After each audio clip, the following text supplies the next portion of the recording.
दोस्तों, हम सभी जानते हैं कि भारत के इतिहास में राजपूतों का गौरवपूर्ण स्थान रहा है और आज हम बात करने जा रहे हैं ऐसे ही महान सम्राट के बारे में जिसने जंगलों में रहना स्वीकार किया लेकिन कभी मुगलों की अधीनता स्वीकार नहीं की। जी हाँ, हम बात करेंगे क्षत्रिय वीर शिरोमणि महाराणा प्रताप की। महाराणा प्रताप का जन्म 9 मई 1540 ईस्वी में कुंभलनेर या कुंभलगढ़ के शासक राणा उदय सिंह के यहाँ हुआ। वह राणा उदय सिंह की पहली रानी जयवंती बाई, जिन्हें जयंती भी कहते हैं, उनके पुत्र थे। इनका बचपन कुंभलगढ़ में बीता था। यहीं पर इन्होंने घुड़सवारी, आखेट, शस्त्र चालन आदि विद्याएं सीखी। कहा जाता है महाराणा प्रताप बहुत ही विशालकाय शरीर के थे। इनकी हाइट 7 फीट 5 इंच थी। वह लगभग 360 किलो वजन लेकर चलते थे, जिनमें उनका भाला 80 किलोग्राम, उनकी दो तलवारें 208 किलो और उनका कवच 72 किलो का हुआ करता था। उनके घोड़े का नाम चेतक था। यह नीला अफगानी घोड़ा था।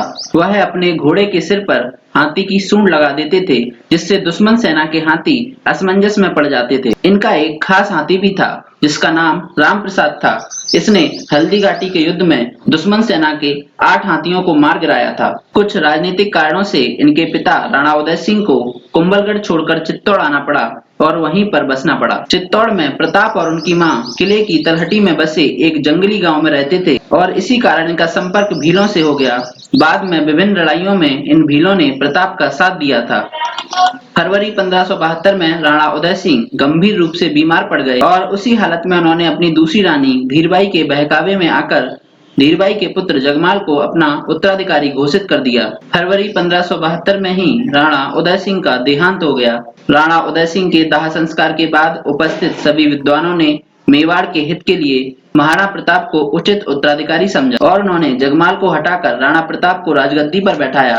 राज्याभिषेक के समय प्रताप की उम्र लगभग 32 वर्ष थी। उस समय दिल्ली में मुगल शासक अकबर का शासन था और उसकी दृष्टि राजपुताने पर थी। राजपुताने के अधिकतर राजपूत राजाओं को उसने अपने पक्ष में कर लिया था। केवल मेवाड़ पर ही उसका अधिकार नहीं था। प्रताप ने राजा बनते ही मुगलों से टक्कर लेने की योजना बनाई। प्रताप ने चित्तौड़ के निकट एक किले, जिसमें अकबर की एक बड़ी सेना थी, उस पर कब्जा कर लिया। जब अकबर को यह बात पता चली तो वह बौखला उठा, लेकिन उसमें प्रताप से टकराने की हिम्मत नहीं थी, क्योंकि उसने प्रताप की वीरता के किस्से सुन चुके थे। अकबर ने राणा प्रताप से समझौता करने के लिए अपने मंत्री मान सिंह, जो कि राणा प्रताप के रिश्तेदार भी थे, उनको भेजा, किंतु राणा ने अकबर की संधि ठुकरा दी। अकबर के दरबार में जाकर मानसिंह ने कुछ नमक मिर्च मिलाकर सारी बातें कही। अकबर ने मानसिंह की बातों पर ज्यादा ध्यान नहीं दिया और उसने 3 बार अलग अलग सेनापतियों और सामंतों को भेजा, किंतु प्रताप ने अकबर से कोई समझौता करने से इनकार कर दिया। इसके बाद लगभग 2.5 वर्ष तक अकबर शांत रहा। वह महाराणा से समझौते की उम्मीद लगाए रहा। 18 जून 1576 ईस्वी को अकबर ने चित्तौड़ पर चढ़ाई करने के लिए सेना भेजी, जिसका नेतृत्व मान सिंह ने किया। मान सिंह शहजादा सलीम के साथ 80,000 सैनिक लेकर हल्दी घाटी पहुंच गया और उसकी सेना में तोपें और बंदूकें थीं, जबकि राणा प्रताप के पास न तोपें थी न बंदूकें थीं और उनके पास केवल 22,000 सैनिक थे। राजपूतों ने इस युद्ध में मुगल सेना के छक्के छुड़ा दिए। युद्ध के दौरान सैकड़ों सैनिकों को राणा प्रताप ने अकेले ही मार गिराया और इस दौरान वह घायल भी हुए। उनको घायल देख उनके मित्र मन्ना व अन्य साथियों ने उन्हें वहां से निकाल लिया। प्रताप के साथ उनका घोड़ा चेतक भी घायल हो गया था। उसके एक पैर में तलवार लग गई थी। कहते हैं 3 पैर के साथ भी चेतक ने 25 फीट लंबा नाला पार कर लिया था और राणा को सुरक्षित नाले के पार पहुंचा दिया था। राणा प्रताप की जिंदगी के ये दिन बड़े संकटपूर्ण थे।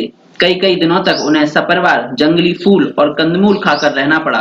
उधर अकबर ने एक बार फिर प्रताप को पकड़ने हेतु सेना भेजी। इस सेना का प्रताप व उनके साथियों ने जमकर मुकाबला किया और इसी युद्ध में भीलों ने प्रताप का साथ दिया था और प्रताप को सुरक्षित अपने गांव ले गए। इसी दौरान चित्तौड़ के प्रसिद्ध व्यापारी भामाशाह राणा प्रताप से मिलने आए और उन्होंने अपनी पूरी संपत्ति प्रताप को दे दी। उस संपत्ति से पुनः राणा प्रताप ने भीलों की एक विशाल सेना तैयार की। इस सेना की मदद से प्रताप ने अनेक लड़ाइयां जीती। उन्होंने मुगलों से फिनसहरा का किला जीता और आसपास के किलों पर भी आक्रमण किया। उन्होंने देवर, उदयपुर, कोमल, मीर के इलाकों को मुगलों से मुक्त करा लिया।